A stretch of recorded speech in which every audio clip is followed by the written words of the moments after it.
Here's a little trick that a lot of people don't know when it comes to pasting images or objects back and forth in Photoshop.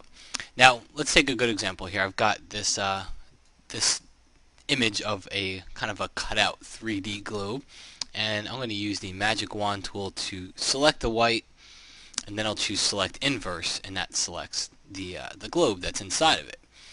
Now, I can copy this just by going under Edit, Copy, or you can see the shortcut there. So I can copy it, and then I can come over to this image and I can paste it.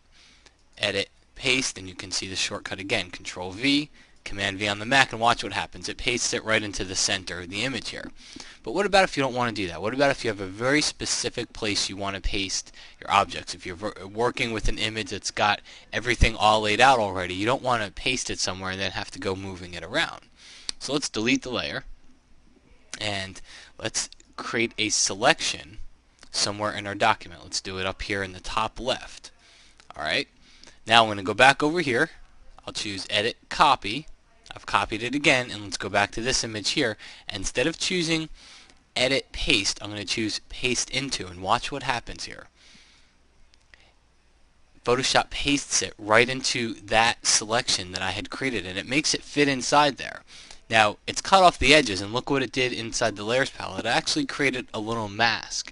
So it's telling that selection that I created before, it's actually telling Photoshop, don't let me paste anything outside of that selection. Make sure whatever I paste fits into it. And so what it did here is it masked out all the other areas. Now, if it doesn't fit, just hit Control T, Command T on the Mac, and then you can just size it down so it does indeed fit right into the area that you had selected. So it's a very cool little trick if you're pasting back and forth inside Photoshop.